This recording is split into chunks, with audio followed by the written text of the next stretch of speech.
第1章，管城10月的天气还热死人，只有早上和晚上才能让人感受到一丝深秋的清凉。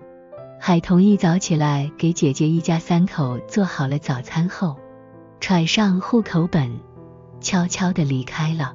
从今以后咱们 AA 制，不管是生活费用还是房贷车贷都得 AA。 你妹妹在我们家里住着，也要叫她出一半，1个月给个2000块钱顶什么用？和白吃白住有什么区别？这是昨晚姐姐和姐夫吵架时，海童听到姐夫说的话。他得从姐姐家里搬出去，但要让姐姐放心，只有一条路可走，嫁人。想在短时间内嫁人，连男友都没有的她，决定答应战奶奶的请求，那个她无意救了的老人家，嫁给战奶奶那位婚姻艰难的大孙子战印。20分钟后，海童在民政局门口下了车。海童一下车，海童就听到了熟悉的叫喊声，是战奶奶。战奶奶，海童快步走过去，看到战奶奶的身边站着一位高大俊冷的男子，想必便是他要领证的对象战印吧。近前了，海童也看清楚了战印的样子，不由得错愕。在战奶奶嘴里，他的大孙子战印年已30，连女朋友都追不到，让老人家忧心不已。海童便一直以为是个很丑的男人，毕竟听说他还是一位大集团的高管，收入很高的。此刻见了面，才知道自己误会了，因为战印很帅，气质偏冷，站在战奶奶身边，阴沉着一张脸，显得特别的酷，流露出来的气息都是生人勿近。目光微微偏离，看向不远处还停着一辆黑色的商务车，车的标志是东风，不是几百万的豪车。这样让海童觉得他和战印的距离也不算远。他和老同学兼朋友在管城中校门口开了一家书店，闲时他还会编织些小玩意儿放到网上销售，销量还不错。1个月下来，他的月收入能稳定在2万元以上，在管城月入2万都可以跻身白领阶层，所以每个月他都给姐姐5000块的生活费。不过他的收入姐夫不清楚，因为他让姐姐存了3000，对姐夫那边只说有2000。海童，这位便是我的大孙子战印，一个30岁还销不出去的老剩男。不过他人虽冷漠了点，还是很细心体贴的。你救过我的命，咱们也认识了3个月，相信我不会把不好的孙子推销给你的。战印听了奶奶对他的形容，睨了海童一眼，眼神深沉冰冷，但不说一句话。大概是被自家奶奶嫌弃的次数太多，有了免疫力吧。海童知道战奶奶有3个儿子，3个儿子各给他添了3个孙子，他老人家一共便有9位孙子，唯独没有孙女儿，因此便把她当成孙女儿看待。海童的脸微红，不过他还是落落大方地朝战印伸出右手，微笑地自我介绍：战先生，你好，我是海童。战印锐利的眼神把海童从头削到脚，又从脚削到头，在奶奶以轻可提醒下，才伸出右手与海童握了握手，声音亦是低沉冰冷。战印握过手后，战印抬起左手看了看腕表，对海童说道：我很忙，咱们速战速决。海童了一声。战奶奶忙道：你们俩快进去办手续，我就在这里等着你们。奶奶，你到车上去，外面热。战印边说着边扶着奶奶回车上去。海童看着他的举动，倒是相信战奶奶的话。战印为人是冷漠，但也细心体贴。虽说他和他是陌生人，不过战奶奶说他名下有房子，还是全款的，她嫁给他便可以从姐姐家里搬出来，姐姐也能放心，不用姐姐为了他老和姐夫吵架。他的婚姻不过是搭伙过日子罢了。很快，战印回到海童的面前，对他说道：走吧。海童了一声，默默地跟着他进了民政局。在婚姻登记处，战印还提醒着海童：海小姐，你要是不愿意，还可以反悔，不用在乎我奶奶怎么说。婚姻那是大事，不能儿戏的。他是希望海童反悔的，因为他根本不想和一个才见一次面的女人结婚。第2章，我既然答应了，就不会反悔。海童也是想了几天才决定下来的，既然决定了，就不会反悔。战印听他这样说，没有再劝，拿出了自己的证件，放在了工作人员的面前。海童亦然，两人迅速地走完了结婚流程，前后只用了不到10分钟。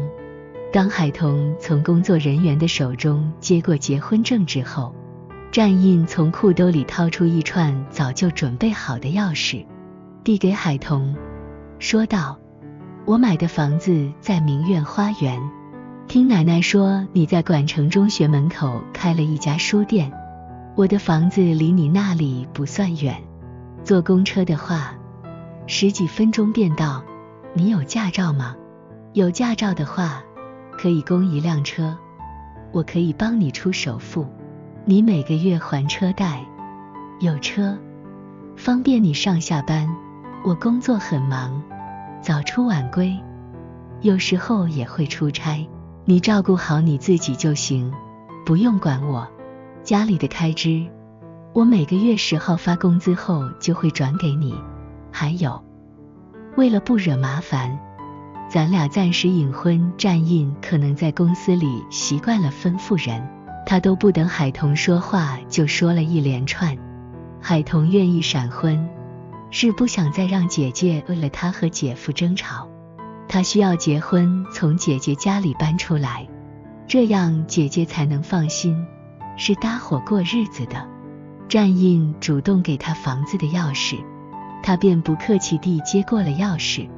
我有驾照，暂时不用买车吧，我平时上下班都是骑着电瓶车的，电瓶车才刚换了新电池，不骑了就太可惜。那个，战先生，咱们需要 AA 制吗？姐姐和姐夫有感情基础，姐夫都能提出 AA 制，总是觉得是姐姐占了他的便宜。天知道要照顾好一个孩子，买菜做饭，收拾屋子，要花多少时间？没有经历过的男人总觉得妻子在家里就是带孩子，做饭，很轻松。他和战印是闪婚，今天之前连面都没有见过。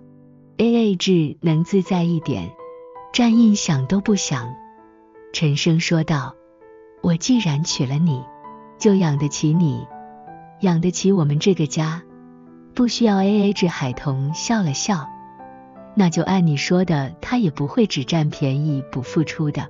住进他的房子，家里需要什么，他自掏腰包添置便是，毕竟省了房租，相互付出，体谅对方，日子才能过下去。战印抬起右手看了看时间，随即对海童说道：我很忙，得先回公司，我的车可以暂时借你开着回家，或者你打车回去，我给你报销车费。我奶奶，我会送到我弟那里去。对了，我们先互加微信，方便联系。海童掏出手机，与战印互加了微信后，说道：我自己打车吧，你去忙你的。好，有事再联系。战印在走之前，还是给了海童200块钱打车。他不想要，他一瞪眼，他下意识就接过了200块钱。刚领完结婚证的小夫妻，没有一起走出民政局，是战印先出来的。他出来后径直回到车上。我孙媳妇儿呢？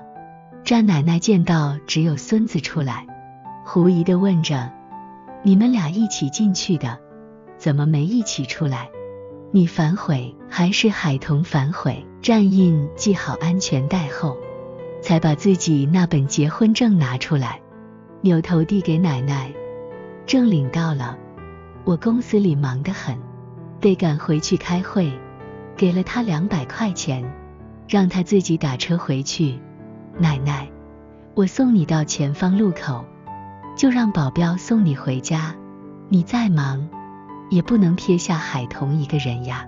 你先别开车，等海童出来送他回去，你再去上班。战奶奶说着就要下车，但车门被锁上了。奶奶，我已经答应你娶了她，其他事情你别再管，既是我娶妻，要过日子，以后我说了算。还有，他人品好坏，我得慢慢考察，在他不过关之前，我也不会和他成为真正的夫妻。战奶奶，咱们战家男儿不离婚，那就要看奶奶给我挑的老婆是否值得我付出一生了。战印边说着边把车子开动。你个臭小子，有你这样当丈夫的吗？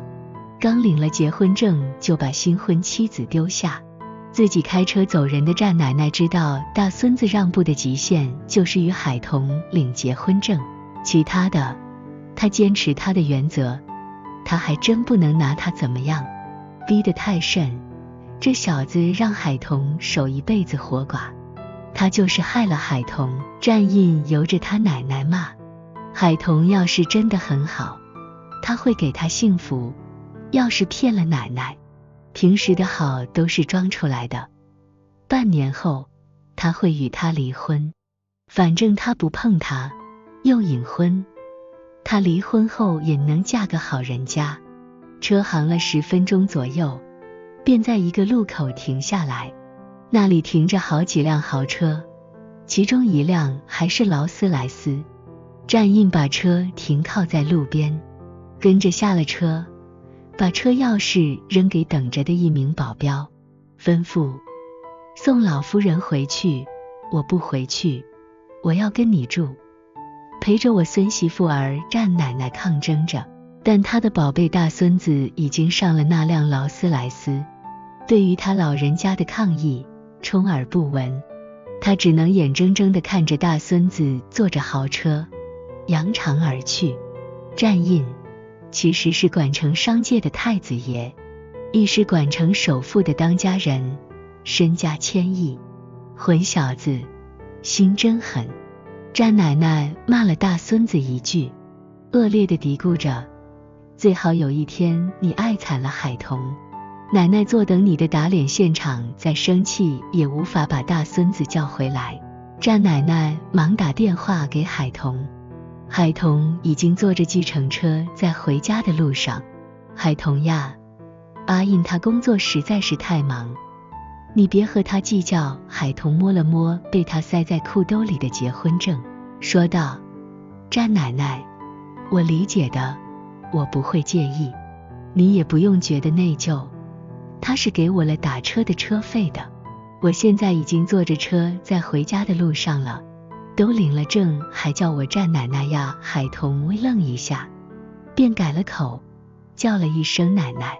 老人家乐呵呵地应了。海童，以后就是一家人了，阿印要是敢欺负你，你告诉奶奶，奶奶替你教训他，好不容易才拐到一个孙媳妇儿，老人家可不允许孙子欺负人家。